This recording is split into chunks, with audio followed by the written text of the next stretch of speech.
चलिए बिल्कुल शांत हो जाइए। ठीक है, इस रूम का भी सब कुछ चेक कर लो। एसी कितना तेज चलता है, इंफ्रा कैसा है, इसके बेंचेस अच्छे हैं बेकार है। हाँ ठीक है, अब वो नहीं चल रहा ना, इधर आके बैठ जाओ। अरे थोड़ा सा फील करो इस कमरे को। ठीक है, ठीक है, तो जैसा लगेगा, मान लो अगर इसका एसी थोड़ा तेज चल रहा है तो कल से यहीं क्लासेस लगवा देंगे, कोई दिक्कत नहीं है। तुम्हें एसी से तो मतलब है। वहां का पेंट खराब है। हाँ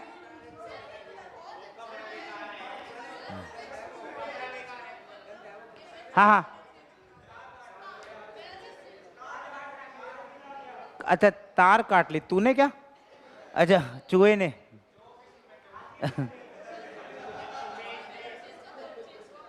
है, कलर चेंज करा दे बेंचिस का वहां पर। अरे यार ठीक है, घर से ले आना, पेंट के पैसे करवा देंगे। गया घर से पेंट ले आना। यार अभी तो पेंट करवाया यार, इतना अच्छा कलर है। ये कलर पता है ना किसका है? जो कंसेप्चुअल की आपने टी शर्ट देखी होगी, सेम वही कलर है।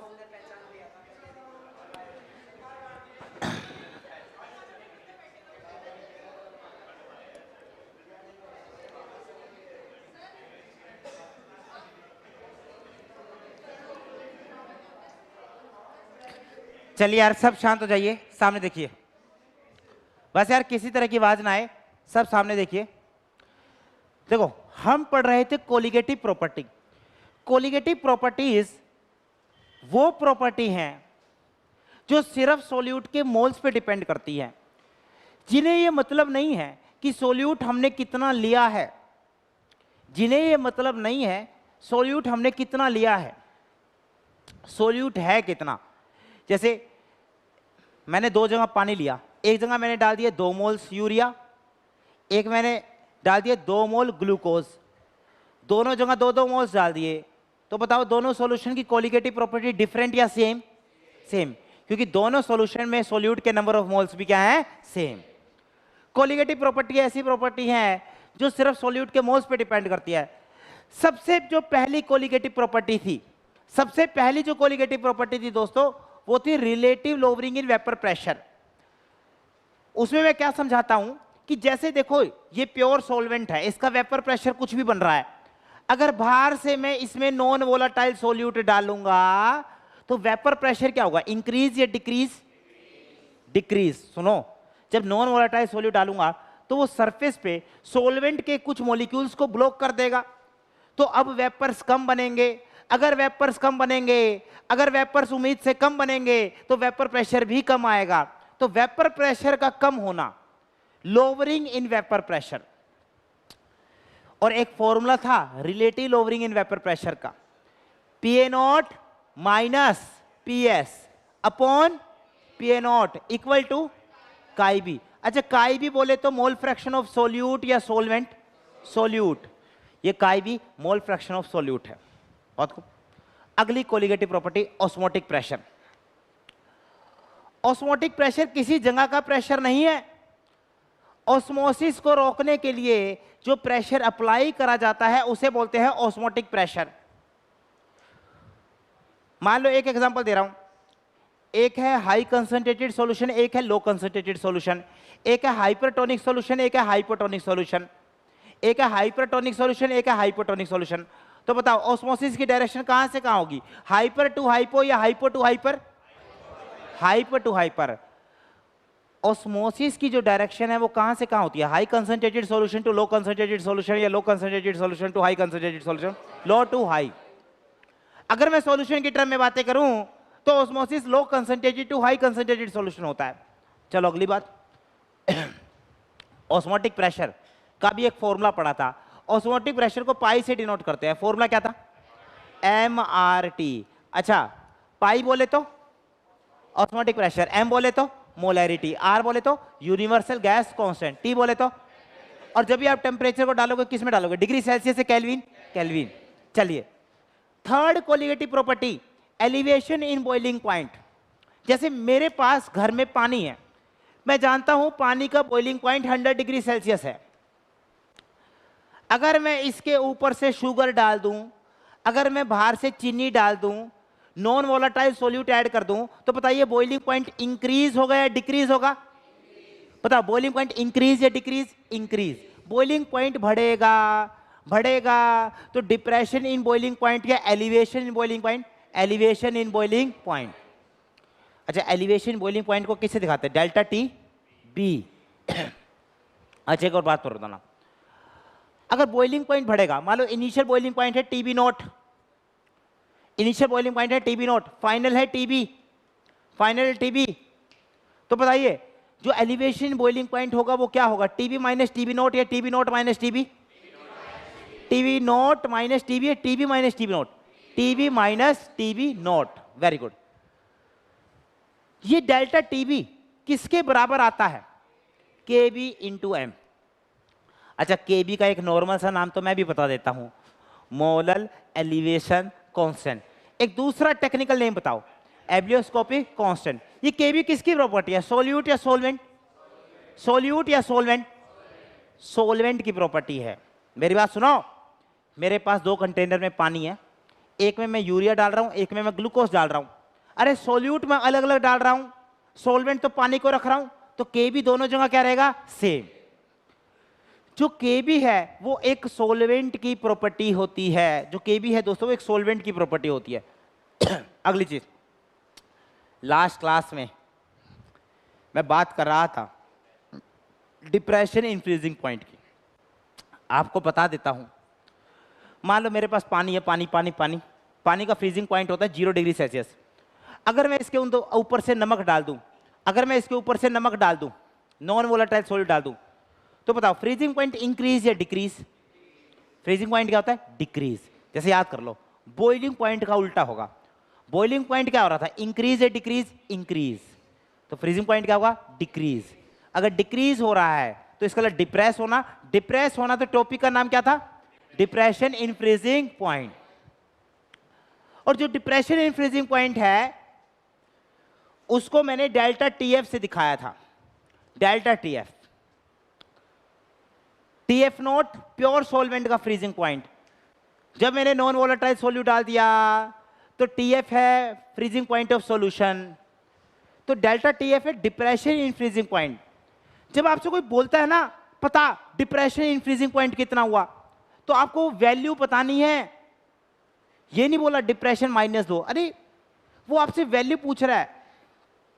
जैसे आपसे कंट्री की बात कर रहा है, जीडीपी कितनी घट गई, आपसे कोई कह रहा है जीडीपी कितनी घट गई, तो आप वो वैल्यू बताओगे, भाई 1 से घटी, 1.5 से घटी, कितनी घटी। वो आपसे वैल्यू पूछ रहा है, वो साइन के साथ आपसे कुछ नहीं, आपको वैल्यू बतानी है। तो अगर वैल्यू बतानी है तो बताओ डेल्टा टीएफ क्या होगा? टीएफ माइनस टीएफ नॉट या टीएफ नॉट माइनस टीएफ? बिल्कुल, TF not minus TF. Very good, यही सुनना चाह रहा था मैं आपसे। और सेम जो डेल्टा टीएफ है दोस्तों वो होता है केएफ इंटू एम। जो केएफ है, केएफ का एक नाम molal molal molal depression constant, molal depression constant. और एक और मोलल डिप्रेशन कांस्टेंट, दूसरा नाम क्या है?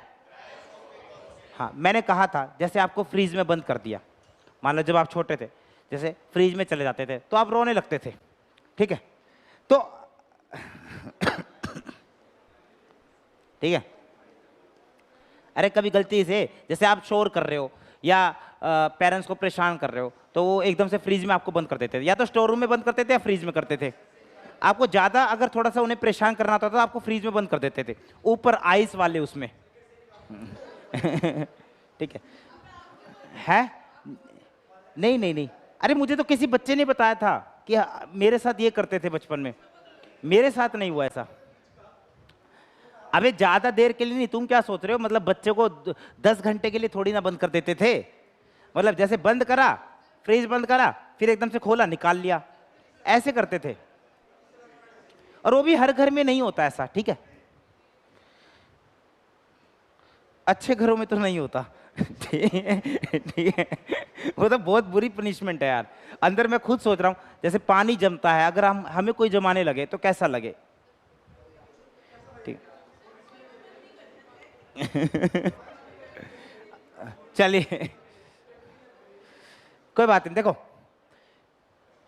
जो स्मॉल है, मैं स्मॉल एम की क्या है, मोलैरिटी या मोलैलिटी, मोलैलिटी। मेरी बात ध्यान से सुनना सब।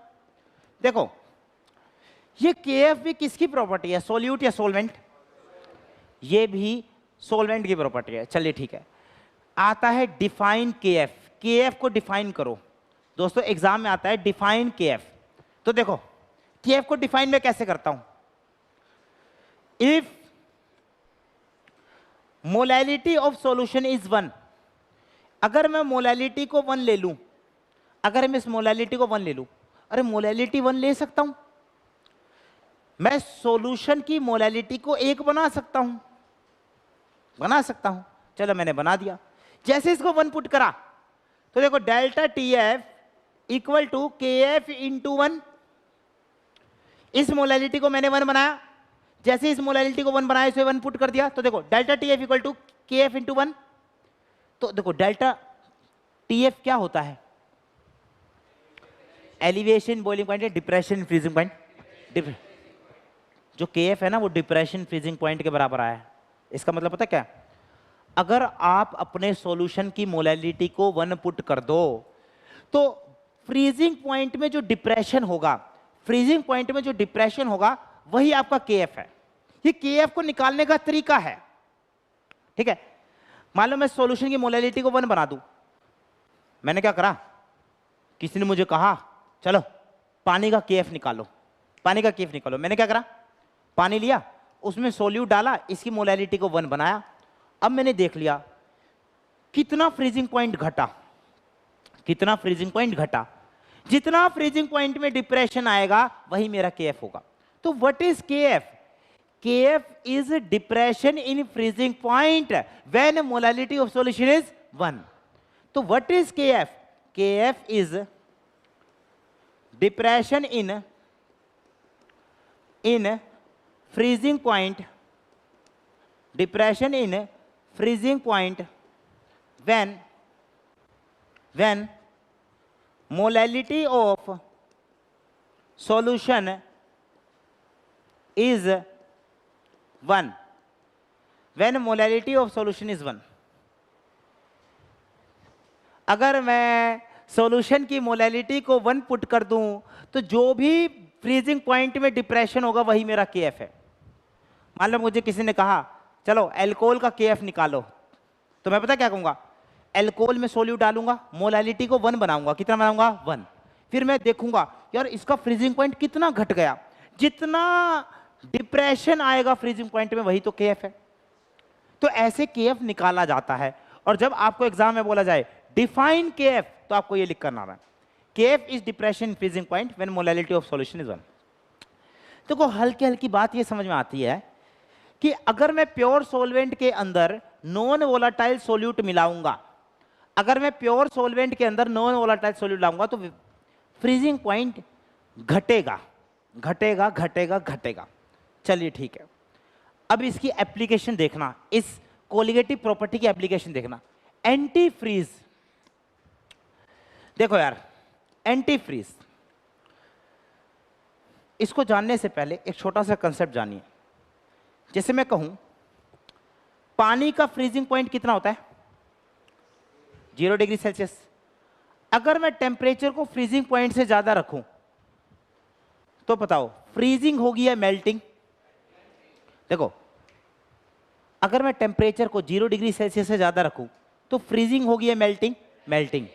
और अगर फ्रीजिंग पॉइंट से कम रखूं तो क्या होगी? फ्रीजिंग। छोटा सा कंसेप्ट है कि अगर आपका बाहर का तापमान फ्रीजिंग पॉइंट से ज्यादा है, अगर आपका तापमान फ्रीजिंग पॉइंट से ज्यादा है तो इसका मतलब दोस्तों मेल्टिंग होगी, मेल्टिंग। ठीक है। और अगर आपका बाहर का तापमान फ्रीजिंग पॉइंट से कम है तो आपकी फ्रीजिंग होगी। अब ध्यान से सुनना जो मैं कह रहा हूं, ठंडे देशों में, ठीक है, जब हम जाएंगे तो वहां ना ठंडे देशों में मैं नॉर्मली बताता हूँ 15 degree Celsius, -15 degree Celsius, -20 degree Celsius common है, ये कॉमन टेम्परेचर है, ठीक है। इंडिया में तो ऐसा नहीं होता। इंडिया में तो विंटर्स में मिनिमम टेम्परेचर कितना होता है? 10? नहीं यार, 2-3 तो आ ही जाता है। जैसे आजकल तो 2 सालों से न्यूज़ नहीं आप सुनते, हिसार में बर्फ गिरी थी 15 मिनट के लिए, न्यूज़ आती है, ठीक है। सोनीपत में भी एक बिल्डिंग पे बस छोटे से 2 बर्फ के ऐसी न्यूज़ आती है, आपने देखी नहीं है? कहीं कहीं है ओले से। हाँ, वो बहुत ही कम, रेयर होता है, इधर ज़्यादा नहीं होता, लेकिन हिसार की न्यूज़ जरूर आती है, ठीक है। आसपास सबसे लोअर टेम्परेचर होता है वो हिसार में होता है हर बार, ठीक है। तो यहाँ से जाते हैं, बहुत से टूरिस्ट जाते हैं हिसार, ठीक है। देखो यार, अब ध्यान से सुनो, अगर फ्रीजिंग पॉइंट से ज़्यादा टेम्परेचर है तो मेल्टिंग, कम है तो फ्रीजिंग। अब यार बात ऐसी है, जब मान लो आप कोल्ड कंट्रीज में गाड़ी चला रहे हो, ठीक है, ये आपकी गाड़ी है, रुके, नहीं अरे नहीं मान लो ये कोई भी है नहीं वैसे, अबे इस तो सुन लो ध्यान से, कोल्ड कंट्रीज में आप गाड़ी चला रहे हो, कोल्ड कंट्रीज में मैं नॉर्मल टेम्परेचर मान लेता हूं, मान लो -20 डिग्री सेल्सियस। अब सुना, कार रेडिएटर के अंदर दोस्तों हम पानी डालते हैं, कार रेडिएटर के अंदर पानी होता है, पानी, ठीक है। अब वैसे अगर मैं नॉर्मल पानी लूं तो पानी का फ्रीजिंग पॉइंट क्या होता है? 0। अगर पानी का फ्रीजिंग पॉइंट 0 डिग्री सेल्सियस है तो इसका क्या मतलब है? अब देखो, बाहर का टेम्परेचर, कोल्ड कंट्रीज में बाहर का टेम्परेचर इस फ्रीजिंग पॉइंट से कम या ज्यादा? बताओ, बाहर का टेम्परेचर इस फ्रीजिंग पॉइंट से कम या ज्यादा? कम। अगर ये बाहर का टेम्परेचर इस फ्रीजिंग पॉइंट से कम है तो बताओ क्या होगी, मेल्टिंग या फ्रीजिंग? फ्रीजिंग। और अगर वो पानी जम जाएगा तो कार काम नहीं करेगी, रेडिएटर काम नहीं करेगा, कार नहीं चलेगी। मैं तो वैसे बता रहा हूं, इधर तो कोई ऐसे ठंडे इलाके ही नहीं है वहां ले जा नहीं सकते कार, ठीक है। जैसे ले वाला एरिया है, अगर आप विंटर में जाओगे तो वहां पे भी सब कुछ जमा होता है, ये चीज वहां पे ही फील कर सकते हो। अब जो दिक्कत है ना, दिक्कत है इस पानी का जमना, इस वाटर का फ्रीज होना। तो मैं क्या करता हूं, मैंने पानी के अंदर एक इथाइलिन ग्लाइकोल डाल दिया। इथाइलिन ग्लाइकोल दोस्तों, इथाइलिन ग्लाइकोल एक नॉन वोलेटाइल सॉल्यूट है। जो इथाइलिन ग्लाइकोल है वो नॉन वोलेटाइल सॉल्यूट है। मान लो पानी के अंदर, अब ध्यान से सुनना मेरी बात, पानी के अंदर मैंने नॉन वोलेटाइल सॉल्यूट डाला, अब मुझे मिक्सचर मिल गया इथाइलिन ग्लाइकोल और पानी का। तो बताओ, जो नॉन वोलेटाइल सॉल्यूट होगा वो पानी का फ्रीजिंग पॉइंट घटाएगा या बढ़ाएगा? वो पानी का फ्रीजिंग पॉइंट घटाएगा बढ़ाएगा? घटाएगा। और इथाइलिन ग्लाइकोल में इतनी ताकत है, अगर आप उसका अच्छा खासा अमाउंट मिला दो तो वो पानी का फ्रीजिंग पॉइंट 0 डिग्री सेल्सियस से घटा के -52 तक कर सकता है। चलो भाई, कर दिया, मतलब अब पानी और इथाइलिन ग्लाइकोल का ऐसा मिक्सचर तैयार हो गया जिसका फ्रीजिंग पॉइंट -52 है। अब बाहर का टेम्परेचर अभी भी कोल्ड कंट्रीज में कितना? -20। अब बताओ, -20 डिग्री सेल्सियस जो है वो अब नए मिक्सचर के फ्रीजिंग पॉइंट से ज्यादा या कम? अरे -20 -52 से ज्यादा या कम? ज्यादा। ठीक है, ये मेडिकल वाले स्टूडेंट्स ने बोल दिया होगा, ठीक है, लेकिन मेडिकल वाले कितने लोग हैं इधर? अच्छा, अब मेडिकल के बस इतने लोग हैं? तुम तो कंबाइन, जो प्योर जिनके पास मेडिकल है, मेडिकल। अच्छा चलिए, ये जो टेम्परेचर है ना -20 -50 -52 से ज्यादा है, बताओ अगर बाहर का टेम्परेचर फ्रीजिंग पॉइंट से ज्यादा तो फ्रीजिंग या मेल्टिंग? बताओ, फ्रीजिंग या मेल्टिंग? इसका मेल्टेड फॉर्म में रहेगा यार, वो फ्रीज ही नहीं होगा, और फ्रीज नहीं होगा तो अपना कार बढ़िया से चलती रहेगी, रेडिएटर बढ़िया से काम करता रहेगा। तो ये एक एप्लीकेशन है कि जो इथाइलिन ग्लाइकोल है वो फ्रीजिंग पॉइंट को डिक्रीज कर देता है और पानी को फ्रीज होने से बचा लेता है। तो देखो लिखा क्या है, एंटी फ्रीज क्या है, देखो, जो फ्रीज ना होने दे, जो पानी को फ्रीज नहीं होने देगा, जो सोलवेंट को फ्रीज नहीं हो देगा उसे बोलेंगे एंटी फ्रीज। सामने देखो बेटा, अरे आवाज नहीं आनी चाहिए यार किसी की, यार डिस्टर्ब मत करो यार बीच में। सामने देखिए यार, it is a substance which is used to decrease freezing point, जो फ्रीजिंग पॉइंट को डिक्रीज कर दे। ठीक है, इसका एग्जांपल है कार रेडिएटर के अंदर इथाइलिन ग्लाइकोल हम डालते हैं पानी के अंदर ताकि फ्रीजिंग पॉइंट -52 तक कम हो जाए। ठीक है, तो देखो इसने क्या करा, 0 डिग्री से घटाकर -52 तक ले गया। ठीक है, तो जिस टेम्परेचर पे पहले फ्रीजिंग हो रही थी अब नहीं हो सकती। कार बढ़िया से चलाओ, बढ़िया से चलाओ, अब तो भले ही एंटार्क्टिका में ले जाओ। ठीक है, वहाँ पर भी कोई दिक्कत नहीं आएगी। और वैसे जब जाओगे ना, जैसे आप कहीं भी ऐसे इलाके में ले वगैरह जाते हैं, जो लोग दिसंबर जनवरी जाते हैं, ये सब भी डालते हैं। उसके अलावा जो बोनट होता है ना, बोनट उसको खोल के कंबल भी रखते हैं। तो और कई बार तो ऐसा होता है, इतनी ठंड होती है, जो गाड़ी है ना, गाड़ी हमें रात को भी ऑन छोड़नी पड़ती है। ठीक है, ऑन छोड़नी पड़ती है। तो वो सारी चीज़ें जो वहाँ के होटल्स होते हैं उन सबको पता होता है, वो सारा अरेंजमेंट रखते हैं पहले से ही। ठीक है,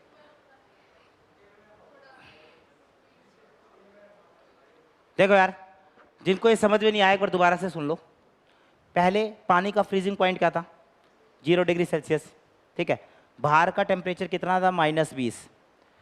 ये बाहर का जो टेम्परेचर है फ्रीजिंग पॉइंट से कम है, तो मैंने क्या समझाया था, फ्रीजिंग पॉइंट से कम होगा तो क्या होगी, फ्रीजिंग। वो पानी आइस बन जाएगा, तो कार रेडिएटर काम कैसे करेगा, उसे तो लिक्विड फॉर्म में चाहिए ना। ठीक है, तो हमें फ्रीज होने से रोकना है। तो मैंने क्या करा, इसी पानी के अंदर पहले इथाइलिन ग्लाइकोल डाल दिया। जब मैं नॉन वोलेटाइल सॉल्यूट डालूंगा तो देखो फ्रीजिंग पॉइंट घट के हो गया -52। इसका कितना हो गया, -52। अब बाहर का टेम्परेचर तो उतना ही है, -20, कोल्ड कंट्रीज में जहां चला रहे हो। तो बताओ ये बाहर का टेम्परेचर फ्रीजिंग पॉइंट से ज्यादा है कम, अरे ज्यादा। एक तो यही समझ नहीं आ रहा लोगों को, अरे -20 -52 से ज्यादा है कम, ज्यादा। और ज्यादा है तो क्या, मेल्टिंग या फ्रीजिंग, मेल्टिंग। इसका लो लिक्विड फॉर्म में रहेगा, लिक्विड फॉर्म में रहेगा तो कार रेडिएटर काम करती रहेगी। पानी को लिक्विड फॉर्म में होना पड़ेगा, अगर पानी आइस बन गई तो कार रेडिएटर काम नहीं करेगा। समझ गए क्या, अभी भी समझ नहीं आया? ठीक है, चलो आपको तो आ गया। क्लियर है? चलिए इसके बाद थोड़ा सा लिखने का समय दूंगा, अगली बात सुनो। डी आइसिंग एजेंट, देखो एंटी फ्रीज जो था ना, उसकी स्पेशलिटी ये थी वो तो फ्रीज होने नहीं दे रहा था। जैसे उसे पता है यार पानी फ्रीज ना हो जाए, उसे पहले ही उसमें इथाइलिन ग्लाइकोल डाल दिया ताकि उसे फ्रीज नहीं होने दिया, उसे फ्रीज नहीं होने दिया, वो फ्रीज ही नहीं हुआ। ये एंटी फ्रीज है, ये फ्रीज होने नहीं देगा। अगली चीज समझना, मान लो कोई फ्रीज हो चुकी है, कोई चीज आइस बन चुकी है, अब उस आइस को मेल्ट करना है, इसे बोलते हैं डी आइसिंग एजेंट, इसे बोलते हैं डी आइसिंग एजेंट। जैसे मान लो कोल्ड कंट्रीज में ही बात करते हैं। ठीक है, मान लो कोल्ड कंट्रीज में दोस्तों, ठीक है, कोई बहुत बड़ा आदमी जाने वाला है, मान लो वहाँ का प्रेसिडेंट किसी रोड से जाने वाला है और उस रोड पे बहुत ज़्यादा आइस पड़ी है, स्नोफॉल हो रखी है, बहुत ज़्यादा आइस पड़ी है। अब देखो सिंपल सी बात है यार, रोड पे अगर आइस होगी तो गाड़ी स्लिप करेगी। ठीक है, इमेज पूरी खराब हो जाएगी। तो अब उद्देश्य क्या होता है, जितने भी कार्यकर्ता है, जो फोर्स है जो साथ में लगे, उनका उद्देश्य है कि जो सड़क पे जो आइस है ना, इसे मेल्ट किया जाए। ठीक है, इसे मेल्ट किया जाए। अब देखो मैं आपको बताता हूँ, मान लो कोल्ड कंट्री में टेम्परेचर है -15, ध्यान सुन लेना, कोल्ड कंट्री में टेम्परेचर है -15। ठीक है, अब अभी जो ये पानी है, पानी जो आइस में बना है, इसका फ्रीजिंग पॉइंट कितना होता है, 0 डिग्री सेल्सियस। अब बाहर का टेम्परेचर -15 यार, 0 से कम है, तो पता क्या होगी, फ्रीजिंग, आइस बन गया। अब मैंने पता क्या करा, ऊपर से हेलीकॉप्टर से आप गए और हेलीकॉप्टर से आपने इसमें नमक छिड़क दिया, नमक मतलब NaCl छिड़क दिया, NaCl। और आपको बता दूं जो सोल्ट होता है वो कैसा सोल्यूट होता है, वोलाटाइल या नॉन वोलाटाइल, नॉन वोलाटाइल। जो सोल्ट है वो एक नॉन वोलाटाइल सोल्यूट है। जब आपने उसको छिड़का तो बताओ नॉन वोलाटाइल सोल्यूट को जब प्योर सॉल्वेंट में डालोगे तो फ्रीजिंग पॉइंट बढ़ेगा या घटेगा, घटेगा। घटाकर ये पता कितना कर सकता है, -21। मान लो इस पर आपने इतना नमक छिड़का, मान लो टेम्परेचर घटकर हो गया -21, अब बताओ बाहर का टेम्परेचर कितना, -15। बताओ -21 नए फ्रीजिंग पॉइंट से ज्यादा या कम? अरे -15 -21 से कम या ज्यादा? ज्यादा। साइन के साथ देखो ना, -15 अगर ज्यादा है तो पता मेल्टिंग या फ्रीजिंग? मेल्टिंग। अब पता क्या होगा, अब जो भी आइस बनी थी वो मेल्ट होना शुरू हो जाएगी। जैसे जैसे ऊपर से नॉन वोलेटाइल सॉल्यूट डालोगे, आपने फ्रीजिंग पॉइंट को कम कर दिया, अब बाहर का जो टेम्परेचर है वो फ्रीजिंग पॉइंट से ज्यादा है तो मेल्टिंग होने लगेगी। धीरे धीरे धीरे करके ये आइस मेल्ट होते हुए पानी बनकर रोड के नालों से चली जाएगी। अब ये सामान्य आदमी, जैसे हमारे जैसे आदमी जाए तो ऐसे कोई हेलीकॉप्टर लेके थोड़ी ना आएगा, ठीक है, कोई भी नहीं आएगा। चाहे हमारी गाड़ी भिड़ जाए बर्फ में फिसल के, कोई मदद नहीं करेगा। तो ये बहुत वीआईपी लोग, जैसे प्रेसिडेंट कहीं से गुजर रहा है तो जब करते हैं, हेलीकॉप्टर से NaCl गिरा दिया, वो सारी मेल्ट हो गई, ये सारे काम जब करते हैं। ऐसे नहीं कि दक्ष जा रहा है तो वहां पे हेलीकॉप्टर आ गया, नहीं आएगा। खुद ही अगर हम जैसा इंसान है तो हम खुद ही हटाते हुए मिलेंगे हाथ के साथ या कस्सी के साथ, ठीक है, ये होगा। तो एक बार उतार लो, उतारिए उतारिए। क्या?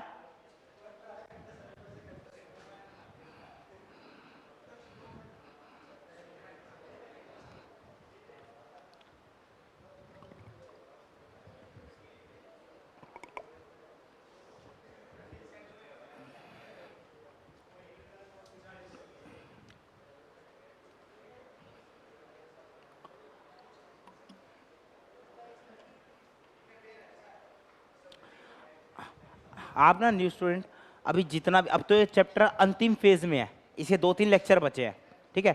आप इसका वन शॉट देखना, वन शॉट, ठीक है। आप मुझे इस नंबर पे व्हाट्सएप करना, मेरा व्हाट्सएप नंबर ले लो,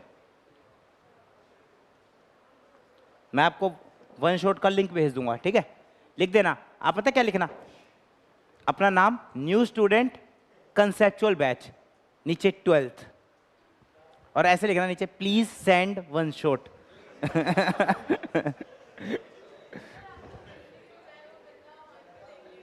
है? हाँ उस पे भी आ रहा है, अभी उस पे सारे डाल रहा हूं मैं धीरे धीरे करके।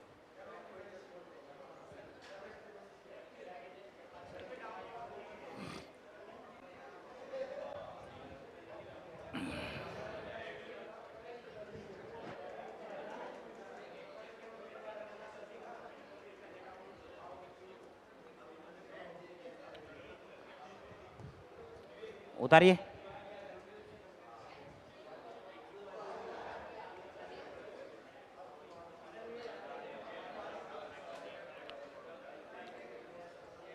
सबने उतार लिया? किसने नहीं उतारा?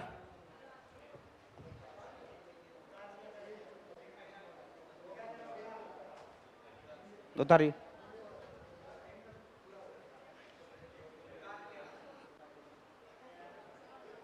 उतारने दो सबको। अबे सब तेज नहीं है, तुम्हारी स्पीड बहुत ज्यादा है लिखने की।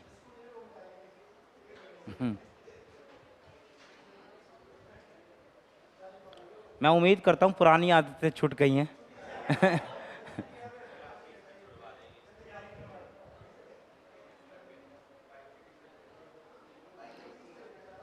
अब तो इलेक्ट्रिक स्कूटी आ रही है।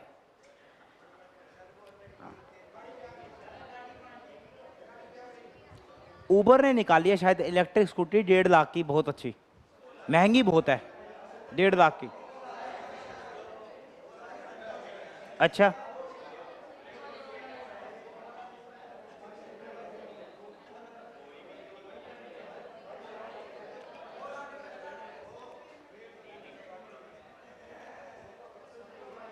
चलिए सवाल आपके सामने है, अटेम्प्ट करिए।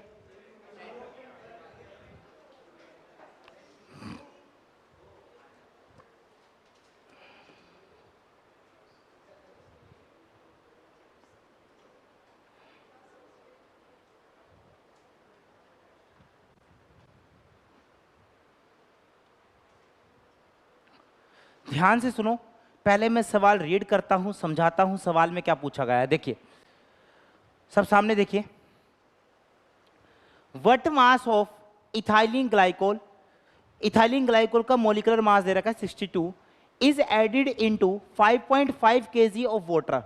वाटर के अंदर इतना इथाइलिन ग्लाइकोल डालें, कितना डालें, कितना इथाइलिन ग्लाइकोल डालें ताकि पानी का फ्रीजिंग पॉइंट 0 डिग्री सेल्सियस से घट के -10 हो जाए।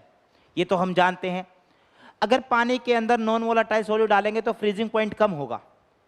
इन्होंने क्या रखा, कितना इथाइलिन ग्लाइकोल डालें कि फ्रीजिंग पॉइंट 0 डिग्री सेल्सियस से कम होकर -10 हो जाए। तो इसको देखकर फ्रीजिंग पॉइंट का कम होना, फ्रीजिंग पॉइंट का कम होना कौन सी कोलिगेटिव प्रॉपर्टी की याद आती है? कौन सी कोलिगेटिव प्रॉपर्टी की याद आती है? Depression in freezing point. अच्छा, डिप्रेशन इन फ्रीजिंग पॉइंट का फॉर्मूला क्या होता है? डेल्टा टीएफ का फॉर्मूला क्या होता है? KF into M, KF into M. अब मैं आपसे एक सवाल पूछता हूं, जो चीज निकालनी है, मास ऑफ इथाइलिन ग्लाइकोल निकालना है, मास ऑफ इथाइलिन ग्लाइकोल निकालना है, मतलब मास ऑफ सोल्यूट निकालना है, इनमें से किसमें मास ऑफ सोल्यूट छिपा हुआ है? मोलैलिटी के अंदर छिपा हुआ है। और देखो मोलैलिटी के अंदर भी किस तरीके से छिपा हुआ है, एक बार ध्यान से सुनना। मोलैलिटी होता है, सुना, मोलैलिटी होता है moles of solute upon mass of solvent in KG. तो सुनो, न्यूमरेटर में मैं लिखूंगा मोल्स ऑफ सोल्यूट, डिनोमिनेटर में लिखूंगा mass of solvent in KG, numerator में लिखूंगा मोल्स ऑफ सोल्यूट।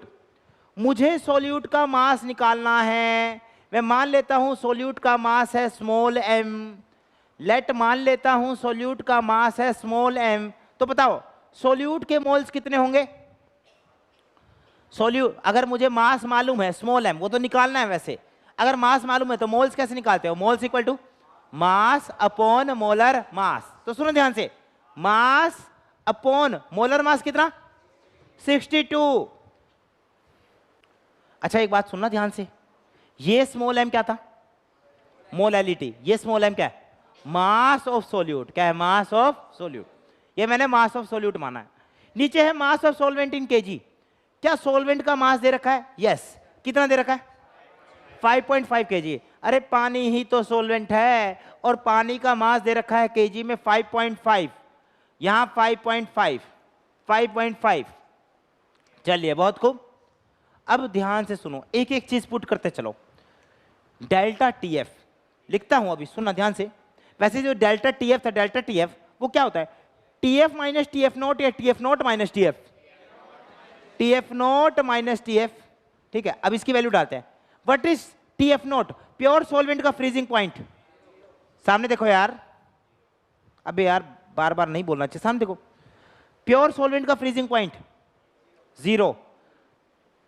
अगर मैं इथाइलिन ग्लाइकोल को डाल दूं तो फ्रीजिंग पॉइंट कितना? माइनस, बताओ घटकर कितना? अरे ये जो 0 डिग्री सेल्सियस है वो प्योर पानी का है, प्योर पानी का 0। जब मैंने इथाइलिन ग्लाइकोल डाल दिया तो कितना हो गया? -10। इक्वल टू केएफ कितना दे रखा है? 1.86। और यहां देखो m अपॉन 62, 5.5। ठीक है, अब मैं स्मॉल एम निकालता हूं। स्मॉल एम, अगर मुझे स्मॉल एम निकालना है तो ध्यान से सुनो, स्मॉल एम निकालना है। कैसे निकालूंगा? स्मॉल एम निकालना है, देखो भाई 62 को ऊपर ले जाओ, 5.5 को भी ऊपर ले जाओ, तो देखो माइनस माइनस 10, 62 को भी ऊपर ले जाओ, 62, 5.5 को भी ऊपर ले जाओ, ले गया। अरे ये तो समझ में आता ना, 62 भी वैसे डिनोमिनेटर में, 5.5 भी डिनोमिनेटर में है, कंफ्यूज मत हो ना। देखो 62 नीचे है, 5.5 वैसे ही नीचे है।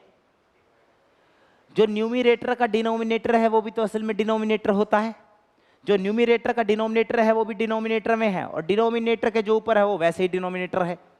ठीक है, तो ये देखो 5.5 को भी ऊपर ले गया, 62 को भी ऊपर ले गया, और 1.86 को ले गया नीचे। तो यहां से बताओ ये मास कितना निकल कर आया? ये निकल कर आया 1833.33 ग्राम। कौन सा ऑप्शन? सी, वेरी गुड। सी कितने लोगों का आ गया था? सी। चलिए बहुत सही है। अरे किसी का डाउट है? किसको? अरे तुम्हें एक चीज बताई थी मैंने कि जो केएफ है, केएफ KF केल्विन में दिया हो या डिग्री सेल्सियस में, बात क्या है, सेम। क्योंकि बताओ KF किस पे डिपेंड करता है, टेम्परेचर या change in temperature, change in temperature. और चेंज इन टेम्परेचर चाहे आप केल्विन में निकालो चाहे डिग्री सेल्सियस में, उसकी वैल्यू क्या आएगी, सेम। तो घबराने की जरूरत नहीं है, अगर ये डिग्री सेल्सियस में हो केल्विन में हो तो कोई फर्क नहीं पड़ता मुझे। तो चेंज इन टेम्परेचर हमेशा इंडिपेंडेंट होता है यूनिट के, हमेशा इंडिपेंडेंट होता है यूनिट के। उतार,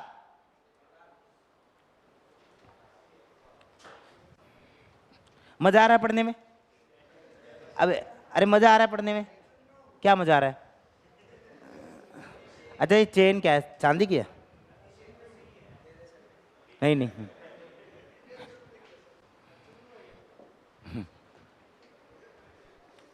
चलिए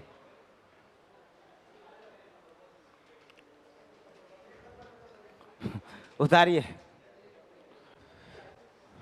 1 मिनट का और वक्त देता हूं। अबे सबको उतारने दो, ऐसे मत बोलिए बीच में। सबको, सबने उतार लिया? ठीक है। अब देखो इस सवाल में आपको हिंट दूंगा, ठीक है? आपको खुद से कोशिश करनी है, खुद से कोशिश करनी है। धीरे धीरे मैं भी सॉल्यूशन लिखने की कोशिश करूंगा, लेकिन मैं चाहता हूं आप भी कोशिश करिए। देखो पहले सवाल समझाता हूं। सवाल बहुत ही अच्छा सवाल है, ध्यान से सुना। कह रहा है 1 मोलर एक्वस ग्लूकोज सॉल्यूशन। कह रहा है एक, सुना, 1 मोलर एक्वस ग्लूकोज सॉल्यूशन है, ठीक है? कह रहा है एक्वस सॉल्यूशन का मतलब क्या समझते हो? एक्वस का मतलब पानी क्या होता है? पानी सॉल्वेंट होता है। तो क्या भी रखा है, देखो TF0 जो पानी का ना, TF0 सुनना ध्यान से, जो TF0 है पानी का वो आपका हुआ केल्विन के अंदर, केल्विन के अंदर जैसे 0 डिग्री सेल्सियस तो डिग्री सेल्सियस के अंदर होता है, केल्विन के अंदर है 273 केल्विन, कोई दिक्कत नहीं यार। लेकिन जब मैंने ग्लूकोज को डाला तो फ्रीजिंग पॉइंट बताओ सॉल्यूशन का कितना है? सॉल्यूशन का 271.2। अच्छा एक बात बताना, आपसे पूछूं, बताओ ग्लूकोज को डालने पे पानी का फ्रीजिंग पॉइंट बढ़ा या घटा? ग्लूकोज को डालने पे पानी का फ्रीजिंग पॉइंट बढ़ा या घटा? घटा, बिल्कुल घटा। पहले था 273, अब कितना है? 271.2। अरे घटा यार, जब भी तो डिप्रेशन फ्रीजिंग पॉइंट है। अब सुनिए अगली बात, देखो यार यहां पे मोलैलिटी, ये मोलल का मतलब क्या है? मोलैरिटी या मोलैलिटी? मोलैलिटी, ये मोलैलिटी है, मतलब मोलैलिटी 1 है, मोलैलिटी 1 है। चलिए बहुत खूब, इधर आ जाओ, अगली लाइन ध्यान से सुनना। इसके बाद कह रहा है अब इस बार हमने 2 मोल्स यूरिया को डाल दिया, 2 मोल्स यूरिया को डाल दिया 0.5 kg ऑफ वाटर में, 0.5 kg ऑफ वाटर में। इस बार हमने 2 मोल्स यूरिया को डाल दिया 0.5 kg ऑफ यूरिया में, 0.5 kg ऑफ वाटर में। चलो डाल दिया, ये सॉल्वेंट है, अब ये नया सोल्यूट लाए हैं, डाल दिया। अब पूछ रहे हैं कि इस सॉल्यूशन का फ्रीजिंग पॉइंट क्या होगा? प्योर पानी का जानते हो? प्योर पानी का बता दो, प्योर पानी का बता दो, केल्विन में बता दो, केल्विन में 273 केल्विन। कह रहा है यार जब आप 2 मोल्स यूरिया डालोगे पानी में, बताओ कितना आएगा? क्या इस सवाल में KF दिया है? चलो छोड़ो, भाड़ में जाए। अगर मुझे TF निकालना है तो फॉर्मूला लगेगा डिप्रेशन इन फ्रीजिंग पॉइंट का, delta TF equal to KF into M। सुनते रहना, KF इंटू M। अच्छा डेल्टा TF क्या होता है? TF माइनस TF0 या TF0 minus TF? TF0 minus TF। और आगे KF इंटू मोलैलिटी। अच्छा मोलैलिटी सुनो सुनो, सब सुनो, जो मोलैलिटी है, molality moles of solute upon kg of solvent. अच्छा मोल्स ऑफ सोल्यूट कितने? 2। kg ऑफ सॉल्वेंट कितना? Mass of solvent in kg 0.5। चलो बहुत खूब। अच्छा प्योर पानी का फ्रीजिंग पॉइंट केल्विन में 273, और मुझे इसका निकालना है। अरे TF निकालना है, निकाल लेते, निकाल लेते, ध्यान से सुनो, निकाल लेते अगर मुझे क्या पता लग जाए, के एफ। और एक बात बताओ, के एफ किसकी प्रॉपर्टी है? सॉल्यूट या सॉल्वेंट? के एफ किसका है? ये यूरिया का है, ग्लूकोज का है, पानी का है? ये जो के एफ है किसका है? ग्लूकोज का, यूरिया या पानी? पानी का। ग्लूकोज तो सॉल्यूट है। ये जो के एफ है पानी का है। और एक बात बताओ, जो पहली लाइन में जो इंफॉर्मेशन दे रखी है वो ग्लूकोज और पानी के सॉल्यूशन की दे रखी है, लेकिन यार सॉल्वेंट तो इधर भी पानी है, इधर भी सॉल्वेंट पानी है, तो दोनों जगह एक चीज तो सेम रहेगी। पता क्या? दोनों जगह सॉल्वेंट सेम है, तो के एफ भी क्या रहेगा? सेम। तो जरूर एग्जामिनर ने जो पहला तुम्हें आपको डाटा दिया है, ये वाला डाटा दिया है, ये के एफ निकालने के लिए दिया है। अब बताओ, फ्रीजिंग पॉइंट की बात हो रही है, यहां भी फॉर्मूला लगाया, delta T F equal to K F into M. Delta T F equal to K F into M. अच्छा, डेल्टा टी एफ क्या होता है? ये होता है T F naught minus T F, ये के एफ। अच्छा, इधर मोलैलिटी बताना, मोलैलिटी 1। अच्छा सुनो, टी एफ नोट प्योर पानी का 273। अच्छा, टी एफ कितना? टी एफ 270, 1.2, के एफ 1। अच्छा, यहां से देखो के एफ सीधा आ गया 273 माइनस 271.1, कितना? 1.8। तो के एफ जो होगा ये होगा 1.8। अच्छा, के एफ की जो यूनिट है, यूनिट, के एफ की यूनिट पता क्या होती है? केल्विन केजी पर मोल। केल्विन केजी पर मोल। तो मैं पुट कर देता, देखो, केल्विन केजी पर मोल। दोनों जगह सॉल्वेंट पानी है, के एफ सेम है। इस के एफ को उठा के वहां पुट कर दो, इस के एफ को उठा के यहां पुट कर दो। यहां कर दिया पुट? कहां करा है? करूंगा अभी, अभी नहीं करा। अभी देखो के एफ है 1.8, अब उसको उठा के यहां पुट करते हैं। देखो इसको लिखो, देखो 273 माइनस टी एफ, सुनते रहो, के एफ यहां से उठा के, अरे सर यहां निकाला है, यह है 1.8, यह है 1.8, पुट कर दिया। अब ये बताओ ये वैल्यू कितनी? 2/0.5, 4, 2/0.5, ये 4 वैल्यू है, 4 आ गया। अब 273 माइनस टी एफ, अच्छा 1.8 इंटू 4, 1.8 इंटू 4 7.2। अच्छा, टी एफ निकालना है, अरे टी एफ निकालना है तो 7.2 माइनस कर दे। 273 में से 7.2 माइनस करोगे 265.8।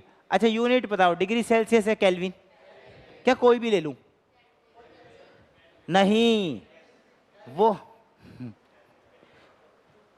कितनी जल्दी गिरगिट से बन रहे हो तुम, एकदम से बदल जाते हो। देखो के एफ तो किसी यूनिट में मुझे कोई फर्क नहीं पड़ता, लेकिन सुनो, मुझे ये भी फर्क नहीं पड़ता चेंज इन टेम्परेचर किस में है, लेकिन फर्क क्या पड़ता है कि मान लो टी एफ नोट मैंने केल्विन में डाला तो टी एफ भी किस में निकलेगा? केल्विन।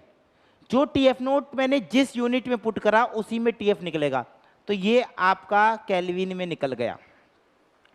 तो इस सवाल में मैंने किस प्रॉपर्टी का इस्तेमाल करा है? मैंने ये इस्तेमाल करा है कि दोनों सॉल्यूशन में सॉल्वेंट क्या था? बताओ, सॉल्वेंट क्या था? सेम। अच्छा, के एफ किस पे डिपेंड करता है, सॉल्यूट या सॉल्वेंट? अगर दोनों सॉल्यूशन में सॉल्वेंट सेम है तो के एफ भी क्या रहेगा? सेम। तो एक जगह से के एफ की वैल्यू निकाली, दूसरे में डाल दी। एग्जामिनर बहुत चालाक था, एग्जामिनर ने के एफ की वैल्यू पता क्यों नहीं दी आपको? हर सवाल में के एफ देना चाहिए, क्यों नहीं दी? ताकि आप खुद से निकालो।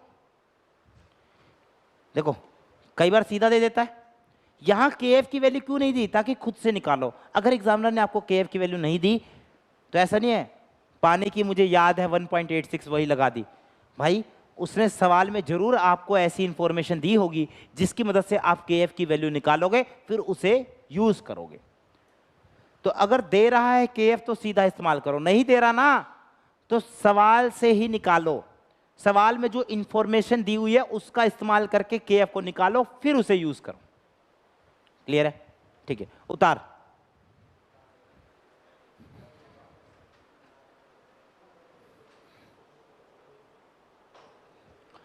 उतारो, बस अंतिम सवाल है, फिर कल वेंटो फैक्टर शुरू करते हैं।